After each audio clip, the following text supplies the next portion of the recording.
Welcome back to TYT Sports with resident sneaker expert Jacque Slade, again from youtube.com/Cousteau. If you're looking for anything and everything on the latest sneaker drops, unboxings, everything of that sort, go to youtube.com/Cousteau and thank me later. You're too kind. I am. I'll take the thank yous, though. And we're back on TYT Sports because it's time to discuss, and every time we've had Jacque on, either one of two things has come up. We usually talk about Michael Jordan, somehow. Usually. But we're not talking about Jordan. Well, somehow we'll find a way to sneak in Jordan shoes. But Adidas, Under Armour, and Nike are the trifecta of the shoe game. Agreed. Right? Yes. It's been a long time since the Starberries and the and Dwayne Wade's Chinese sneaker company, Yes, right? yeah. But those three are your behemoths when it comes to, and especially the NBA. Yeah. Steph Curry and Under Armour, Nike and KD, and James Harden and LeBron, of course, and James Harden and Adidas. I think Damian Lillard's also Adidas, and he has Adidas great. as well. I think his shoes are phenomenal. What does John Wall sign with? John Wall is with Adidas, kind of. It's a weird thing, yeah. So the big question, Jacque, if you had to bet on one of these three companies to really come away as the front runner, the leader, maybe not even this year, but next year, in the next few years, which of these is the safest bet? I think the safest bet is obviously Nike, just because they're so huge. Right. However, I think if you believe in what's happening in the happening that's happening in Golden State right now, Under Armour is the way to go. Like they have such momentum right now, and I think the kids love Steph Curry. Like he looks like one of them. Yeah. You know, he's not much bigger. Easily relatable. Easily relatable. I mean, and he plays well, and he's obviously the biggest name that's in basketball right now. Right. So he's like the kid's choice. He's who Michael Jordan was to us when we were kids. He's really hit the youth market, which is pretty much what you're saying, and that's big.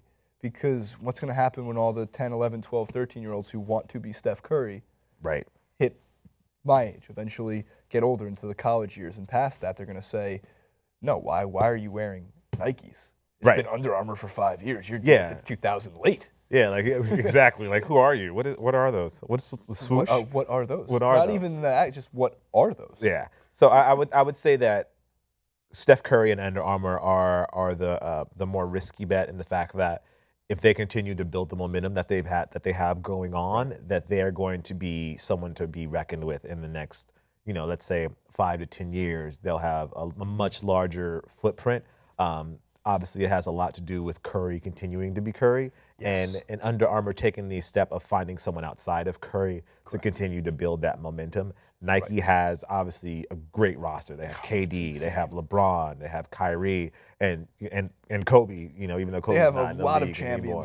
Yeah, they have guys that that basically rule the league. Like Steph Curry is the light, but those guys are.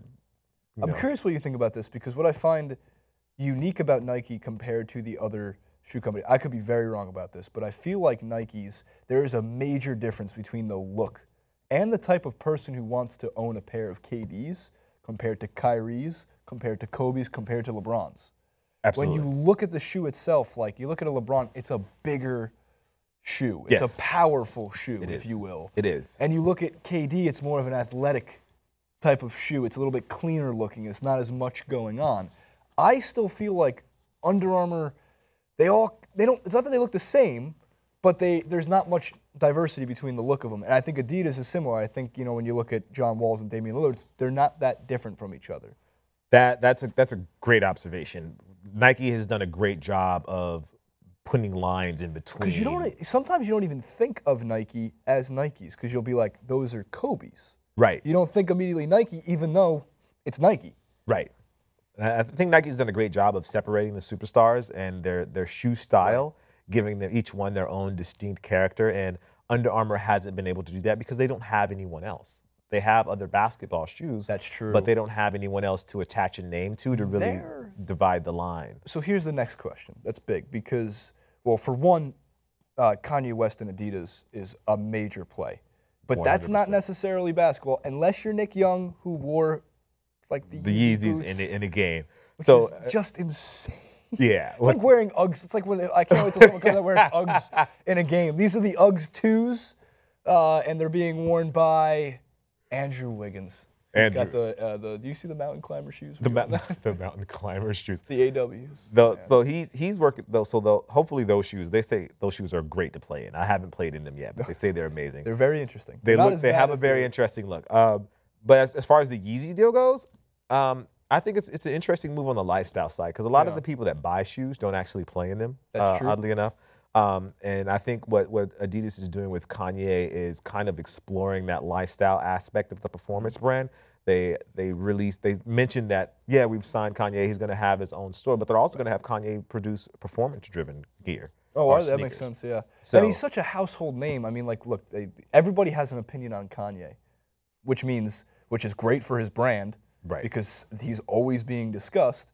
And the fact that he's gone into this whole performance wear, and not just that, but I mean, just with Adidas and everything with it, it's going to present another problem, not just for Nike, but it makes the shoe market a little bit more interesting. Yes, 100%. It's not just being dominated by one brand. What I think about Under Armour, though, is it's not, for basketball, maybe they're going to be at a disadvantage because they only have Curry, and it's so much based on him. But Under Armour has, in a way, what Nike has for basketball, I look at what Under Armour has for the entirety of, like, the sports market. Yes. Because you look at Under Armour, and look, I get that Jordan Spieth has been falling apart a little bit on the tour. Yeah. Let's keep in mind, I think he's my age, who's only got, what, 25 years of pro golf left in his life? Yeah, right. But they have Bryce Harper in baseball. They have Cam Newton. And you look at the type of athlete that Under Armour signs, and they're taking guys that are at least brand powerful. Like Cam Newton is a presence. Yes. You know, Jordan Spieth might not be a presence, but Bryce Harper is a known commodity. Like, with Nike, they've dominated the shoe game for basketball, and at least in my opinion, they always will.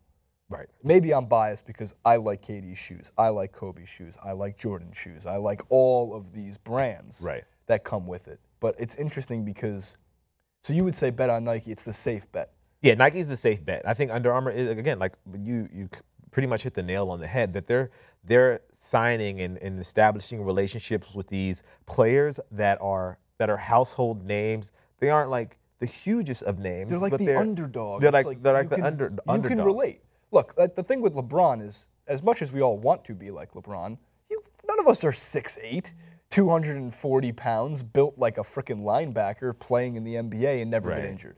And you look at KD's build. Yeah, I would do anything to be, what is he, 6'11"? To have my crossover go from one side of the court into the third row of the left side. He once crossed over the right side of the court and the ball landed in Spike Lee's hand. There you go. Court to court. Like, that type of build is so unique. Yeah, Steph Curry is a relatable athlete. Yeah. He's not that tall. You know, I mean, well, for NBA standards, he's not that tall. He's still, what is he, 6'3"? Yeah.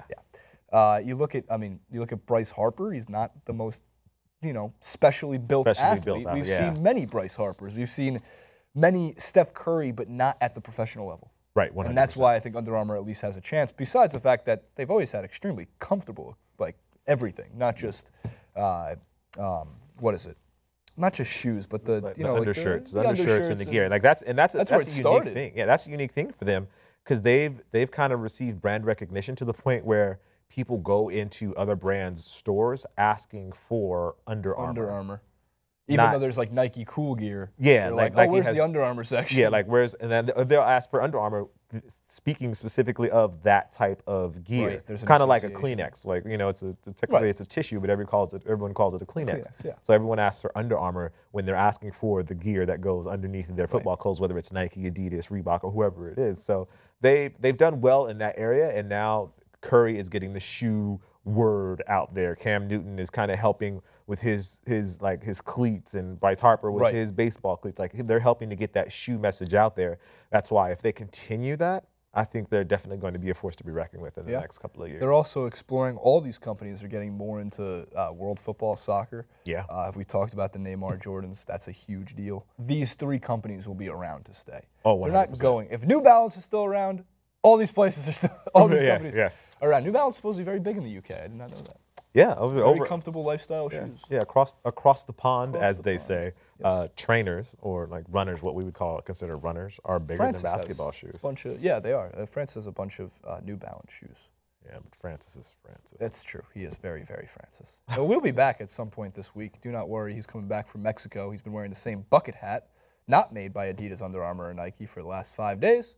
It's probably made by New Balance. I could be wrong, though. Comment below. What shoe company, what shoe behemoth has the best chance of taking, I think at this point, taking over Nike? Is it Under Armour, Adidas, or are you going to take the safe bet? You're going to take the odds-on favorite, which would be Nike, to continue their dominance over the shoe game, at least for basketball, for the NBA purposes, not for the whole scope of things. Then it gets different. Comment below, like, favorite, subscribe to the video. Make sure to check out Jacque at Cousteau across all platforms. Check it out in the description. You can follow the links in the description box below.